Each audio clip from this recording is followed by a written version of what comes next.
May the words of my mouth and the meditation of my heart be ever mindful of thee, O Lord, my strength and my salvation. Amen. Please be seated. Before I begin my sermon, I just want to have one or two little quick things to say. I want everybody to turn and look at Sister Ambrose all the way in the back. She's with us now after being housebound for almost 6 months, I think it's been. Welcome back.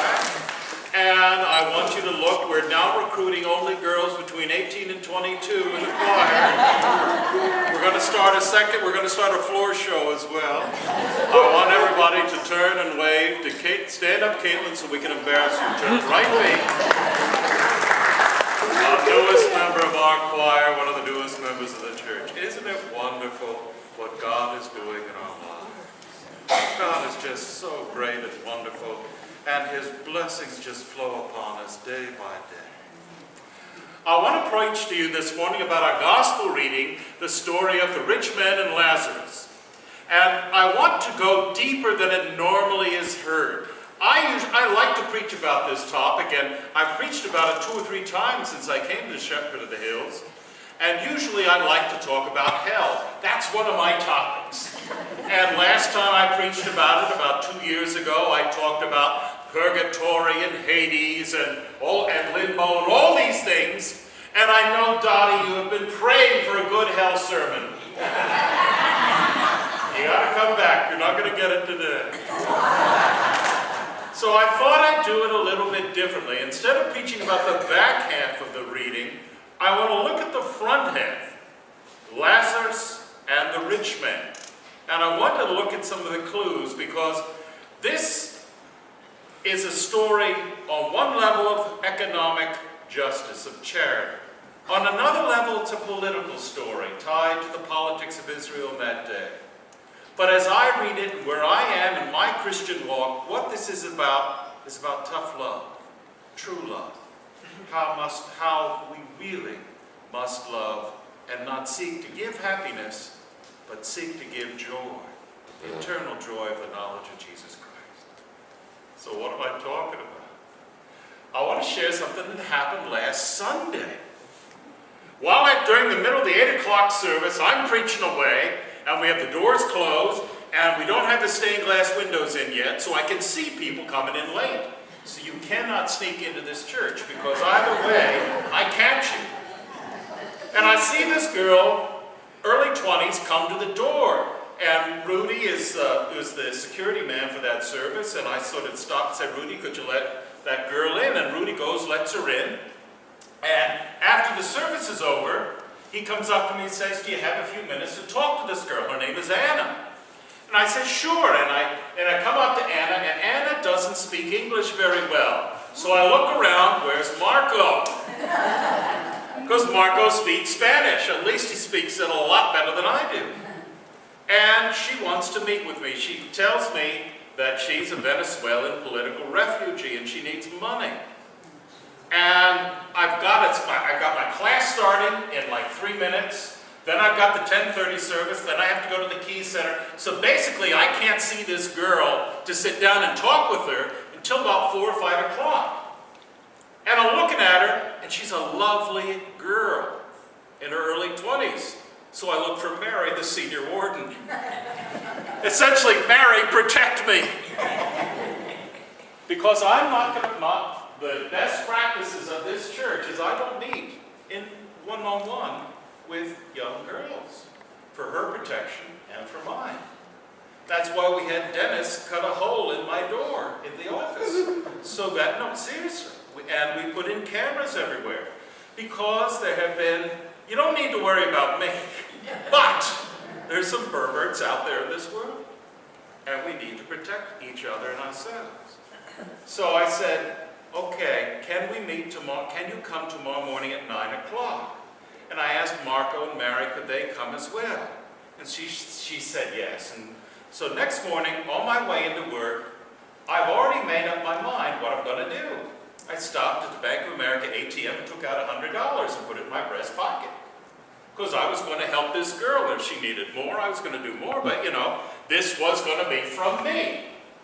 And, it wasn't going to be from me, but, here's what we can do right now. Let's see what we can do further. So we sit down, and she comes at 9 o'clock, and I sort of get a good look at her. And she's really attractive young girl.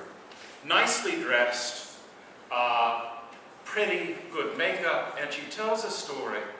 And just sort of, we're in my office, and we're sort of sitting at the table. She's at the foot of the table. Marco's on one side, Mary's on the other, and I'm sort of sitting the third way, a little bit up, asking questions. Mary is completely silent. She doesn't really say anything. And sneaky Mary didn't tell me she's fluent in Spanish. But she's quiet and watching. And Marco first acts sort of as a simultaneous translator. What's your name? How can we help you? What's the matter? And she tells us this terrible story. She's a political refugee from Venezuela. We all know what's happening there. Her baby died a month ago because of the malnutrition, all this stuff. And she's gotten a job as a housekeeper, but her landlord wants $450 rent right now. We're going to toss her onto the streets. And, my hand is itching toward my breast pocket, because I want to do something. And Mary and Marco then began to sort of ask quietly questions. And this incident shows how our system works. Think of this as a successful encounter. Marco starts asking questions. Marco is a former Miami-Dade police officer. Marco has a heart of gold, but he also is nobody's fool. Tell us, where do you live? What's your name? What's the name of the landlord? Do you have any sort of identification? And Mary asks her, when is your court hearing?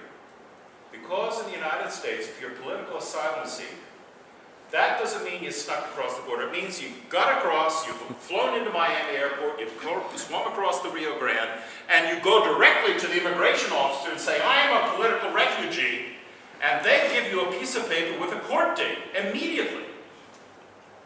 And then you show up for your court date. She says, I don't have one. They haven't given me one yet. And Marco then starts to go quietly a little deeper, a little deeper. No, she has no identification. No, she doesn't, and no, she can't really give us more details than she's given, because she's afraid that the immigration authorities will come and ship her back to Venezuela, and she'd rather die than go back to Venezuela. I then say, well, the Diocese of Central Florida has a Spanish migrant ministry. Father Jose Rodriguez down in Orlando, we set it up after the Puerto Rican hurricane when we had hundreds of thousands of people from Puerto Rico come to the Orlando area. And what they do is they find housing, they find jobs, they find a lawyer if you need some of this. In other words, we have a fully funded, active, very successful migrant ministry. And I say to her, I'd like you to give your details to Father Jose Rodriguez down in Orlando at the diocese so that we can help you with housing, help you with job training. Because she tells us she's a college graduate who ran her own catering business, but now all she can do because she's a political refugee is clean hotel rooms. She says, no, I don't want that. I don't want that. I can't leave this room. And it finally got to the point where she asked Marco for the piece of paper he had written down all her details on. How did you get here? Well, my friend brought me. He's outside in his pickup truck, and we look out the window, and there's a brand new Ford F-150. I mean, the $60,000 ones. And then I'm starting to think, this girl does not look like she's been living in her car for a week. Unless she has a hairdresser in her car. Her hair was really nicely done. Her clothing was expensive. I know, I buy clothing for girls this age, for my children. I mean, very expensive ripped jeans that are pre-ripped. Designer shirts. And she has her iPhone. Now, I went iPhone shopping that weekend. And she's got one of those with the little 3 lenses on it. It's an iPhone 11. They cost $1,000. I don't think Sprint gives credit to political refugees. She runs out and she leaves. And Mary then says, she's a fraud. from a psychologist's point of view, this woman didn't have a baby die a month ago, because we would see two responses. We would see a flat affect. That's when someone is so devastated, they're almost a zombie. It's almost a yes, no, no responses. Or she'd be in hysterics. And what is she doing? She's reading lines to us. She's not who she says she is. In other words, the only time she displayed any emotion was when we talked about getting in touch with the diocese or getting in touch with the government resources. Then it's all that. And Marco is saying, from his senses as a policeman, this is a fraud. I bet you she's gone to every church in the community with her hand out. And they probably started down in Orlando and are working their way north. Marco snapped a photo of the license plate of the pickup truck that brought her, and I don't know where it's going today, but from Marco's perspective, this was a criminal fraud. For me, having heard all of that, I still wanted to give her $100.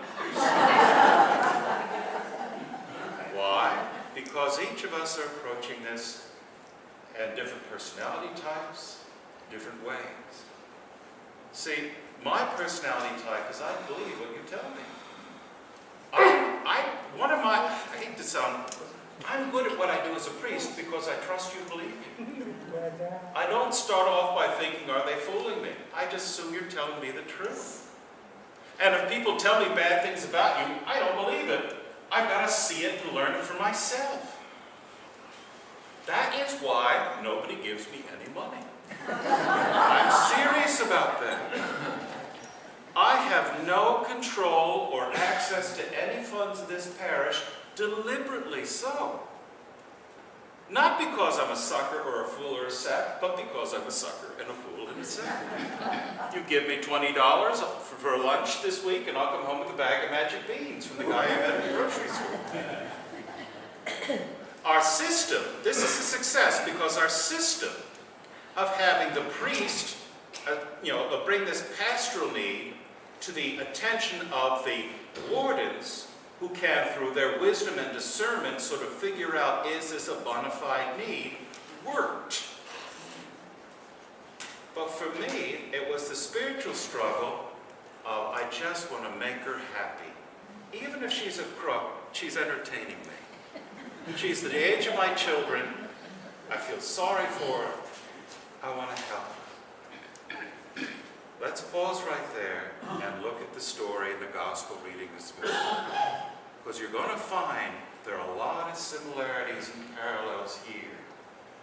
How does that work? We've got a rich man and a poor man. What's the story? Well, the story opens up, Jesus is telling a parable. There's a rich man who is dressed in purple. We're not told his name, just that this guy is pretty vulgar. He wears purple velour sweatsuits or something. Probably has gold chains around his neck or something. He's somebody who's so rich that he's clothed in purple. And he lives in a big house in the city, in the town. And he has feasts and banquets, and he is living a great old life. And then there's a poor man whose name is Lazarus. And this poor man is so dirt poor, he lives in the streets and hangs out in front of the rich man's home. And the rich man couldn't be bothered even to give him some leftovers from all the parties he's holding. And they both die. And they both go up to Hades, or the afterlife. And this is the last sermon, where this part's the hell of purgatory and damnation, this part is the bosom of Abraham. I'm not going to go to that. But one's in a good place, and one's in a bad place. The rich man in the bad place calls across that great divide to Father Abraham. Father Abraham, at least give me some water to cool my burning lips. No, sorry, can't help you. Can you do anything? No, sorry, can't help you. Well, at least can you go back and tell my brothers to straighten up and fly right so they don't wind up in hell with me? And Abraham's response is, you didn't listen to Moses and the prophets. They're not listening. Well, what if we sent back someone from the dead? Even then, they're not going to pay any attention.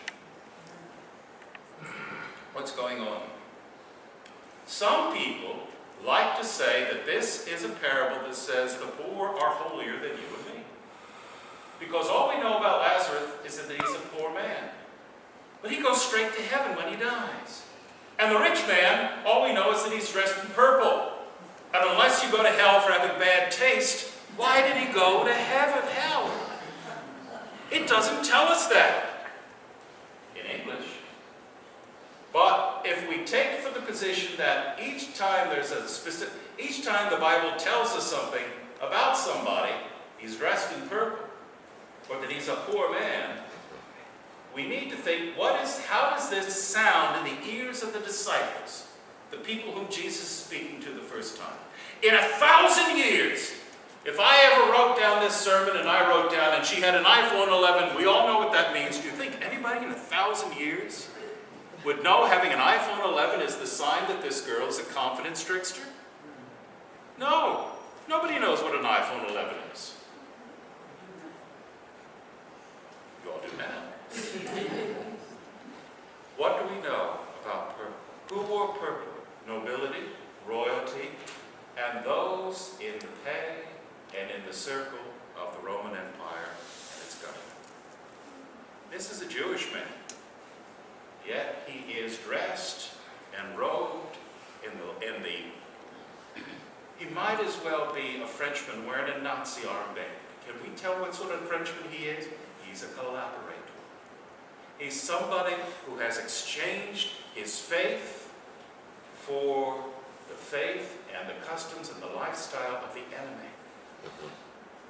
So we've got a rich man dressed in purple. How does he get rich? He's not a great farmer. He's not a nobleman. He's somebody who dresses in the way that those who have basically sucked up to the imperial powers, who have given up being Jewish in favor of going along and getting along with the enemy. And then we have the poor man. They tell us his name is Lazarus. Now, poor in English means you don't have any money, you're destitute. But in the original, poor has two meanings. Jesus uses this sometimes. Remember, Jesus said, "Blessed are the poor in spirit." Poor means destitute, and it also means somebody who is faithful to the Torah, the law of God, even though it causes them grief in this life. Who are faithful no matter what the outcome or what the circumstances are. Who will not do what needs to be done to get along in this life if it means violating the laws of God. The poor people we see in the Bible, the story of the healings, the miracles, and dealing with the moms and the crowds, these people usually are cripples. They're people with deformities. They're professional beggars. Everybody ever been to Mexico or Egypt or places like that where you get off the tour bus or the boat and you're immediately surrounded by dozens of little kids? These kids, many of them are professional beggars. They're in gangs. They're sent out and trained. One of the horrible things I learned in India are some criminal gangs will take little street urchins, mutilate them, and have these mutilated kids beg because they're so crippled and horrible looking that you feel sorry for them. Well, they gather the money and they take it back to the gang leader. They're criminal organized gangs. Now, what we have again and again and again in the New Testament time of Jesus are people with infirmities who make a living by begging. Why? Because this is a family society. Unless you're a foreigner, unless you're totally outside of the community, you got family somewhere. When we read the story of the poor in the Bible, they're poor families. They're poor groups of people. They're poor farmers.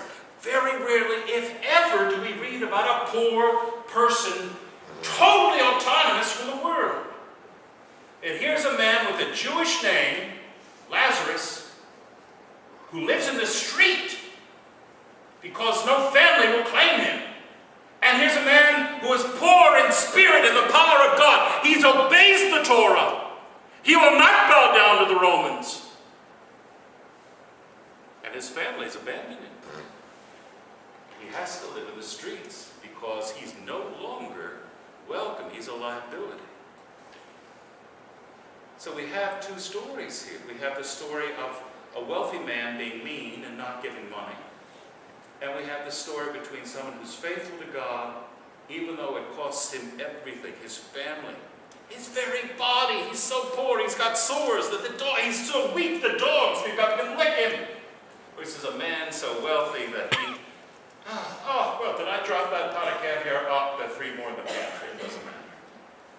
So we've got an economic story, we've got a political story, and then he goes to hell. And what happens in hell? No, it's too late. Once you have died, if you have not straightened up and repented, it can't be fixed at that time. In that age, the Jews, just like in medieval Europe, had things that in the Christian world we call chantries. Wealthy people would found churches or colleges. I was a student at Merton College, which was founded by Thomas de Merton in the 1200s and in 1266. And the students, the clergy of Merton College, are to pray in perpetuity for the soul of Thomas de Merton so that he gets out of purgatory faster. Seriously. So part of my jobs as an assistant chaplain at Merton College, we had a prayer for Thomas de Merton. We'd say it in Latin, Lord, spare the sufferings of your servant Thomas, speed his way into paradise, get him out of purgatory, because we're sort of pushing him along. We're nagging you, God, to do the right thing. Now, what do we have in this? That was in the Jewish world as well, that the rich could get priests and pious people paying for you. Not even Abraham can get you out of hell. So your money is worth nothing in the afterlife. Why? Now let's go back to our little girl on Sunday morning. Why did I want to give her $100? Because I felt sorry for her. Because I wanted to help her. Because she's the age of my children. Because I like young people. I wanted her to do and be happy. But I didn't give her. Because I had to exercise, with the help of Mary and Marco, what we call tough love. Let's change the word money, call it alcohol. Who of you has family members, a spouse, a child, a parent, who's got a problem with alcohol, with drugs, with pornography, with gambling? And you want them to be happy. And we do become what is called codependent. You ever watch these shows about people who weigh 600, 800, 1,000 pounds? They're bedbound. I always ask myself, how in God's name do they get the food? Somebody, usually a spouse or a parent, brings it to them to make them happy. And what true love is not pleasing them in the short term, not feeding their addictions, but giving them the pointer to the way towards true love, which is relationship with Jesus Christ. Now, if that girl showed up in my office tomorrow morning, I would still want to help her. I wouldn't give her money. But I would try to talk to her about the power of Jesus Christ and hope that she comes out of this life of crime, which I'm assuming is part of what she does, to know the true God. Friends, we must exercise tough love. St. Paul said he was a fool for Christ. Does that mean St. Paul goes around handing all this money out to strangers? Because they're charlatans then, they're charlatans now. Friends, fools for Christ means being like Lazarus, not going along to getting along, but being poor in the sense of being faithful to God and His laws, no matter what society and the world says. There was a story in the newspaper about a nurse in Vermont who got fired because she wouldn't assisted abortions.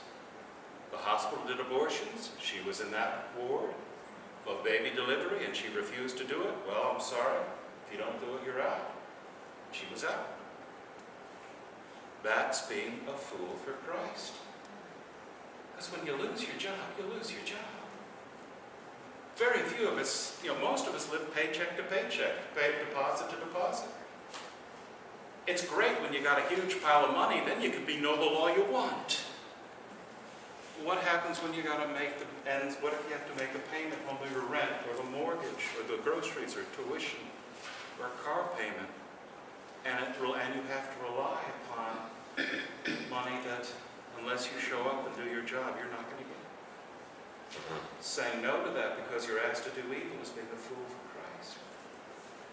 Being a fool for Christ is not to support evil by helping people in their brokenness and their addictions and their criminality.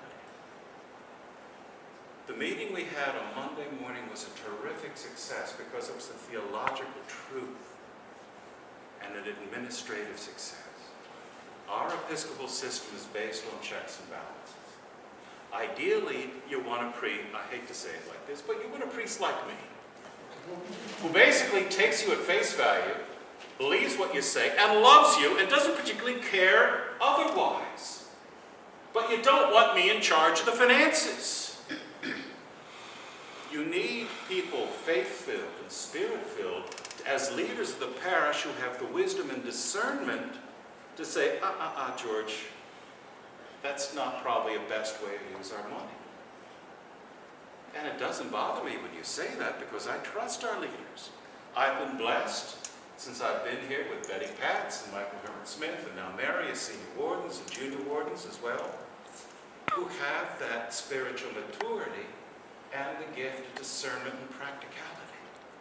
It allows me to have my heart wide open to everybody who walks into this place. And that way, we as a church thrive and prosper.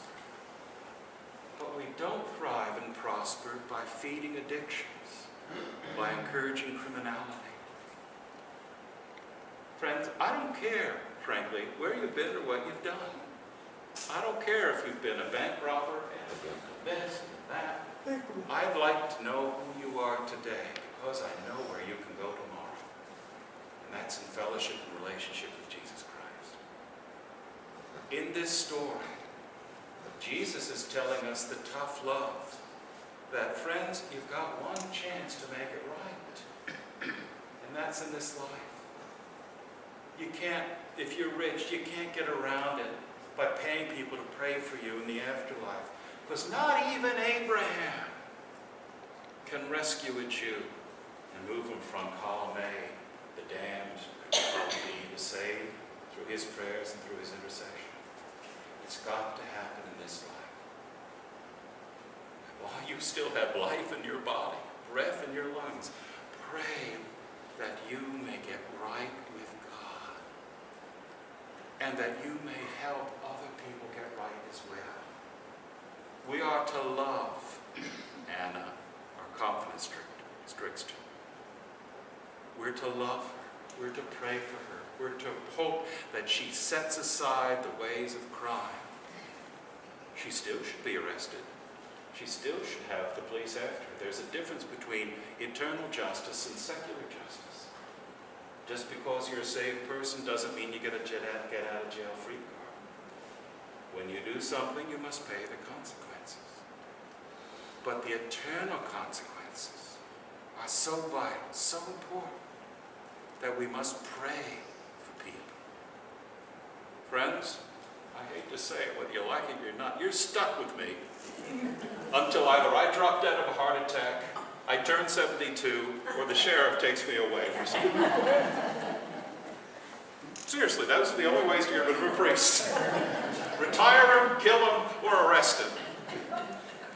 And why I come into this is with just an understanding and a burning desire that everybody know the power of God's love.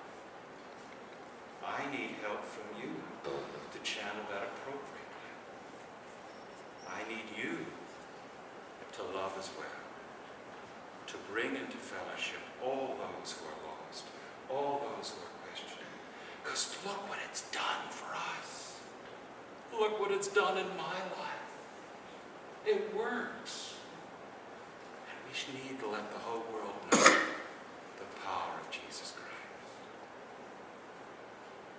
I look across this congregation and I know there's some people, and I'll look in one direction, who are just like me, who will basically give their last dollar for somebody, and it's a consequence of being hurt time and again. They'll still do it just like me. Maybe that's character, or maybe that's just trusting that that one person who truly needs it, we're able to help, we're able finally to help them. And the rest doesn't matter. And then there are one or two people who are close. Friends, maybe we need to find a happy medium as a congregation.